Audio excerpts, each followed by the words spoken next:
Tujukan Abu Otu Sumete Jharkhand, Odisha, Bengal, Assam.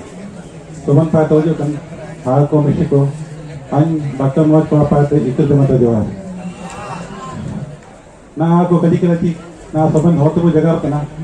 अगल बगल को मना को तरफ दिखो को काको समझा बनते हैं हिंदी से जगह पे मैं हिंदी से नहीं जगह पे है यहाँ पे आज हम लोग यहाँ जो उपस्थित हुए हैं क्यों उपस्थित हुए हैं इसलिए उपस्थित हुए हैं कि ताकि हमारे वो लैंग्वेज जो है उसे हमने 8वीं अनुसूची में शामिल करना है। तो ये सवाल उठता है कि 8वीं अनुसूची है क्या। ये सभी को जानना हो कि इसमें जो अनुच्छेद में दिया हुआ है अनुच्छेद में जो 8वीं अनुसूची में लिखा हुआ है संविधान में जिन्हें बाबा राव अम्बेडकर ने दिया था ये आखिर होता क्या है। ये 8वीं अनुसूची हमारे पूरे भारत के जो भाषाएं हैं उस पे इसने डिस्क्रिप्शन किया है और उसमें गवर्नमेंट ने ये लागू किया है कि नहीं ये जो हमारे भारत है विविधताओं का देश है और इसमें इतने सारे लैंग्वेज हैं तो एक ऐसा लैंग्वेज को रखा जाए जो एक समुदाय को पूरी तरह से शामिल कर सके समझ सके। तो उसमें शुरू में एक हिंदी ही दिया गया था और धीरे धीरे करके बंगाली उड़िया सारे शामिल करते गए अकॉर्डिंग टू पॉपुलेशन और उसके जो कल्चर्स वगैरह को देखते हुए। तो इसमें अब हमारे आ जाता है होल लैंग्वेज।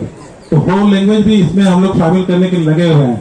इसमें फायदा क्या है क्योंकि अगर होल लैंग्वेज शामिल होती है तो इसके अलग से ही एक शेड्यूल बना हुआ है कि अगर हो भाषा तो अगर शेड्यूल ट्राइब में रखते हैं तो इसमें हमारे जितने भी है अलग से एक फंडिंग होती है सारे विश्वविद्यालय में इसमें अलग से बहालियां होती हैं शिक्षकों की और इनके पुस्तक वगैरह छपने लगते हैं। तो इसमें जितने भी कॉलेज वगैरह में है लेक्चरर्स लोग का बहाली होगा स्कूल में इनकी पढ़ाई होगी सारे एग्जाम्स में जितने भी क्वेश्चन रहेंगे तो होल लैंग्वेज में रहेंगे। आपने कभी यूपीएससी वगैरह बैठा होगा तो देखे होंगे कि क्वेश्चन मार्क में अगर आप वहाँ पे इंग्लिश में रहता है उड़िया में रहता है बंगाली में रहता है जिस हिसाब से आपने वो डिमांड फॉर्म भरा है वो इस तरह से रहता है। अगर ये 8वीं अनुसूची में शामिल हो जाता है तो हमारे होल लैंग्वेज में भी सारे यूपीएससी वगैरह में जेपीएससी वगैरह में वो क्वेश्चन उस तरह के आएंगे होल लैंग्वेज में ही वो क्वेश्चन आया रहेगा। तो उससे होगा क्या कि हमारे जितने भी वो समुदाय के लोग हैं जो बहुत गाँव देहात के हैं जो हिंदी ठीक से नहीं समझ पाते इंग्लिश नहीं समझ पाते अगर वो में वो रहेगा तो वो भाषा में वो एग्जाम दे सकते हैं। तो और ये बहुत ही स्कोरिंग चीज है। आप देख लीजिएगा आने वाले यूपीएससी वगैरह में जो होल लैंग्वेज में जो पढ़ाई होती है हमारे बहुत लोग एसपी डीएसपी वगैरह बने हुए हैं उसका अच्छा खासा उदाहरण भी है। तो इसका बहुत ही ज्यादा फायदा है क्योंकि आप कहीं भी देखिएगा जहाँ के बंगाल वगैरह में के उड़ीसा वगैरह में देखिएगा अपने कितने भाषा को तरजीह दिए हुए हैं और मैक्सिमम जॉब में कि वही लोगों को जो प्राथमिक दिया जाता है जो वहाँ के होल लैंग्वेज या बंगाली वगैरह जानते हैं। तो हम लोग को इससे हम लोग वंचित हैं इसलिए कि एजुकेशन स्तर हम लोग का थोड़ा सा पिछड़ा है अभी थोड़ा सुधरा है लेकिन इसमें अभी भी काम करने की जरूरत है। तो यहाँ पे होल लैंग्वेज एक्शन कमेटी और हमारे हो समाज महासभा ने एक अच्छे पहल किया हुआ है और जो शुरू से लगे हुए हैं लगभग अभी इसने कहा कि हम लोग 12-13 साल से लगे हुए हैं लेकिन अभी एक माहौल बना है कि इस तरह से लोग जागरूक हुए हैं और एक अच्छा समय है। और हमारे साथ जो हमारे एमएलए भाई साहब हैं उन्होंने भी अच्छा पहल किया तो हम लोग भी चाहेंगे कि इस दिशा में सभी कोई जोर लगाएं और बहुत सारे मेमोरेंडम्स वगैरह आए हुए हैं और हमको लगता है कि इस तरह का पहल गांव सारे तरफ बन चुका है। और सबसे अच्छी बात है कि असम जैसे इतने दूर से लोग आए हुए हैं तो सोचिए कि क्या इफेक्ट रहा है हम लोग हो भाषा एक्शन कमेटी ने क्या तगड़ा काम किया है। और यहाँ पे जैसे कि अभी मैडम ने कहा कि हमारा पॉपुलेशन पता नहीं चलता है।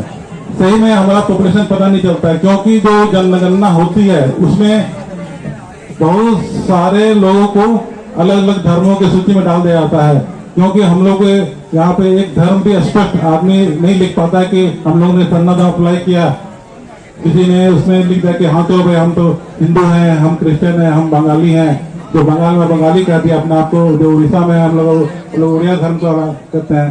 तो इसी तरह हम लोग ने बहुत सारा छटते चले गए और बहुत कम हो गए लेकिन देखा जाए तो हम लोग बहुत ही ज्यादा संख्या में हैं, जिसका उचित आकलन नहीं किया गया है। तो मैं यहाँ आए हुए तमाम अपने भाई बंधु बहनों से ये आग्रह करूंगा कि ये संघर्ष रुकना नहीं चाहिए जब तक कि ये हम लोग इसको 8वीं अनुसूची में शामिल ना हो, तब तक हम लोग अपने खून पसीने से इस तरह का धरना प्रदर्शन, और जहां तक हो सके, बहुत अच्छी बात कहा कि अभी जो सेंटर में जो गवर्नमेंट है उसमें एक हमारे विधायक बने हैं और माननीय मोदी तक ये बात पहुंचाने की उन्होंने बात कही है। और मैं भी ये कोशिश करूंगा कि मैंने भी इसीलिए एक समय निकाल के मैं आया हूँ रांची से कि नहीं, हमारा एक अपना लैंग्वेज है, इसे भी संजो कर रखा जाए। और कहा जाता है कि अगर किसी को अगर बर्बाद करना हो, किसी को अगर नाश करना हो, तो उसको उनके धर्म, संस्कृति, भाषा को नष्ट कीजिए, वो समाज अपने आप नष्ट हो जाएगा। इसीलिए आपने देखा होगा, इतिहास उठा के देख लीजिए, अंग्रेजों ने क्या किया, मुगलों ने क्या किया, आपका धर्म नष्ट कर दिया, आपकी भाषा को नष्ट कर दिया, आपको धर्मांतरण किया, तो हमारी संस्कृति भीतर चले गए।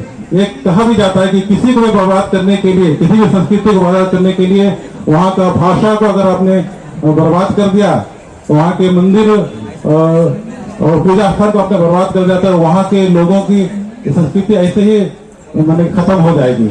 लोग बिखर जाएंगे, लोग इधर उधर चल जाएंगे, और दूसरों की संस्कृति में अगर शामिल होते तो ये उनका बढ़ावा होगा, हम लोग का घाटा होगा।